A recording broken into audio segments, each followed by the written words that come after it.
From shadowy forests to sparkling rivers, stories of mysterious and magical beings have captivated human imagination for thousands of years. But who or what are these elusive fairies, and where do these enchanting legends come from? Today, we're going to unravel the fascinating and sometimes dark history of fairies. So get comfortable and prepare to step into the world of the Fae. Welcome to our comprehensive history of fairies. Fairies have always fascinated us. These magical beings appear in the oldest folklore, yet they also thrive in our modern stories. Today we'll explore their origins, their different types and traits, and how they've been interpreted across cultures. Each chapter will tackle one of the most intriguing questions about fairies. Let's start with a look at where the very word fairy comes from. Where did the word fairy come from? The term fairy has a mysterious history, echoing from ancient languages and cultures. The journey begins with the Latin word fatum, meaning fate or destiny. In Roman mythology, the fata were goddesses who spun the threads of human lives. This word and its associated meaning eventually evolved in Old French to fée or fairy, where it described both a magical realm and the supernatural beings within it. When fairy entered English during the Middle Ages, it began to mean enchanted beings as well as their magical domain. By the Renaissance, the term fairy had taken on a life of its own, representing beings like Oberon, Titania, and Puck in Shakespeare's works. The term shifted over time from describing fate and enchantment to specifically referring to supernatural creatures with mysterious powers. Today, fairy brings to mind an entire world of magical creatures, each with unique powers and personalities. When you hear the word fairy, do you imagine a kind and friendly creature or something more mysterious and even dark? Let us know in the comments. When did the mythology of fairies begin? Fairy mythology is ancient, deeply rooted in animistic beliefs from cultures around the world. Early humans believed that everything in nature, trees, rivers, mountains, had its own spirit. In Celtic and Gaelic traditions, beings called Aosi, or spirits of the hills, were worshipped and feared, believed to live in the natural world, but in their own hidden realm. The Aosi is pronounced Is-she. During the Middle Ages, belief in supernatural beings such as fairies became more formalized. In Celtic, Norse, and Anglo-Saxon cultures, these beings were seen as existing parallel to the human world in what was sometimes called fairyland or the other world. Christianity also influenced fairy beliefs during this time. Fairies were sometimes thought of as fallen angels who were cast out of heaven but were not evil enough to go to hell. This led to the perception of fairies as morally ambiguous beings, neither purely good nor evil. In medieval literature, such as the works of Geoffrey Chaucer and Sir Thomas Malory, fairies appear as powerful and mysterious figures. By the 12th century, the French poet Chrétien de Troyes incorporated fairy-like beings in Arthurian legends. The Renaissance brought a revival of interest in classical mythology, magic, and the supernatural, which led to a more romanticized view of fairies. During this time, fairies began to appear in art and literature as magical, beautiful, and sometimes mischievous beings. William Shakespeare's plays, especially A Midsummer Night's Dream, 1595, helped shape the modern conception of fairies as small, whimsical creatures associated with nature and romance. His fairies, like Oberon, Titania, and Puck, are playful, powerful, and involved in the lives of mortals. At the same time, fairies were also feared. In British folklore, they could be dangerous or trick people into becoming lost, a theme that carried through many folk tales. Do you think fairies are friendly spirits, or do they have a darker side? Share your thoughts in the comments. The 19th century saw a renewed interest in folklore and fairy tales, often collecting and romanticizing traditional fairy legends. This was the era of writers like the Brothers Grimm, who documented European folk tales that included fairy-like beings, and Thomas Keatley, who published the Fairy Mythology, 1828, a comprehensive exploration of fairy beliefs. The Victorian era, 1837 to 1901, idealized fairies, popularizing them in children's literature and art. Fairies were depicted as tiny, winged, and benevolent beings, distancing them from the darker folklore of earlier centuries. The early 20th century saw events like the Cottingley Fairies hoax, 1917, where two young girls claimed to have photographed fairies, which sparked renewed public interest. While the photos were later revealed as fakes, they inspired a fascination with the idea that fairies could be real. In contemporary fantasy literature, fairies have evolved into complex beings with their own societies, politics, and moralities.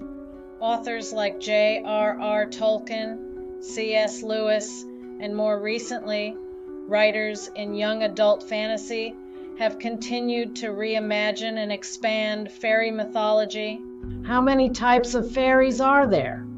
Fairy lore is rich and varied, with different cultures identifying distinct types of fairies based on elements, seasons, and environments.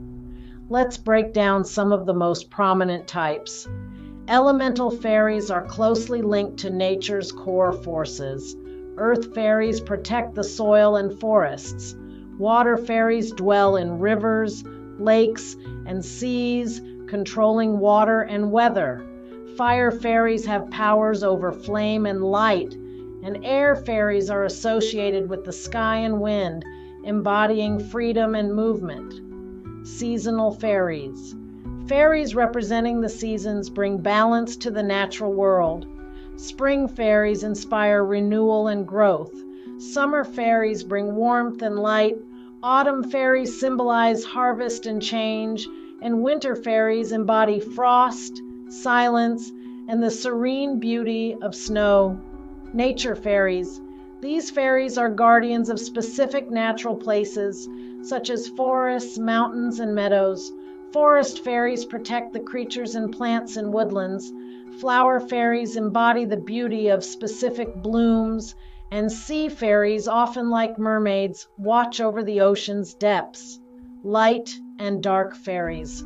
Light fairies are benevolent beings who heal and guide, while dark or shadow fairies are tricksters, thriving in shadows and illusion. Night fairies. Moon fairies are linked to the night sky, often said to draw their power from the moon. Star fairies are connected to the stars. They illuminate the night and guide wanderers. Celestial fairies, sun fairies, embody warmth, vitality, and the life-giving power of the sun. Galaxy fairies are mysterious fairies of the cosmos, representing vast knowledge and universal mysteries. Then there is the mythological fairies pixies, known for their playfulness and trickery, often leading travelers astray. Brownies, small household fairies that help with chores as long as they're appreciated. Elves, often more human-like in appearance and sometimes considered protectors of nature.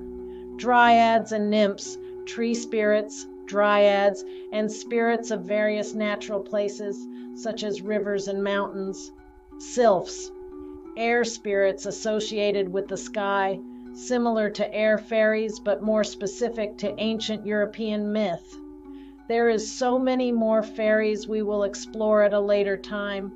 With each fairy type comes a unique set of powers, personalities, and even moods, making the world of fairies as diverse as the natural world they inhabit.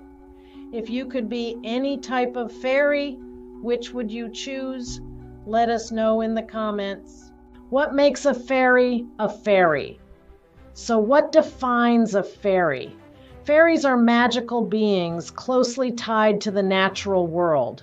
This connection gives them powers and responsibilities often associated with specific elements or landscapes. But fairies aren't just creatures of nature, they're beings of mystery, embodying traits that set them apart from other mythical creatures.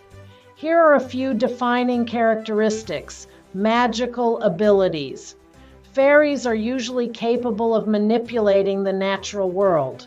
They might control plants, water, fire, or weather.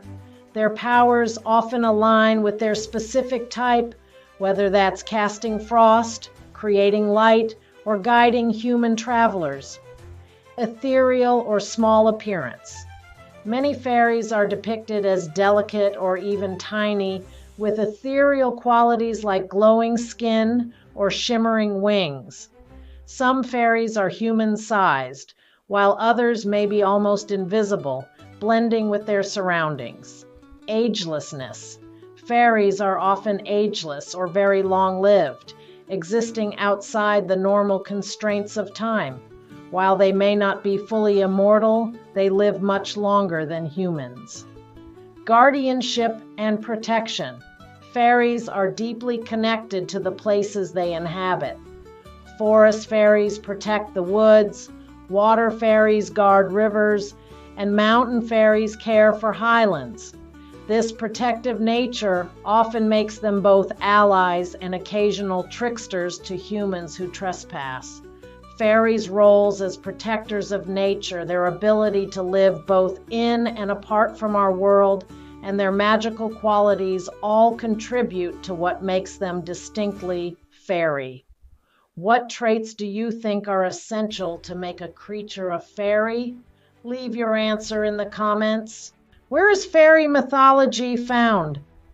Fairy mythology spans the globe, with unique and varied beliefs in supernatural beings from Europe to Asia, Africa, and the Americas. Let's look at some of the most intriguing examples from different cultures, Celtic and Gaelic regions. In Ireland and Scotland, fairies called Aos are believed to live in fairy hills, or forts, that humans should not disturb. In Wales, Tylwyth Teg, meaning fair folk, are nature spirits who can be benevolent or mischievous.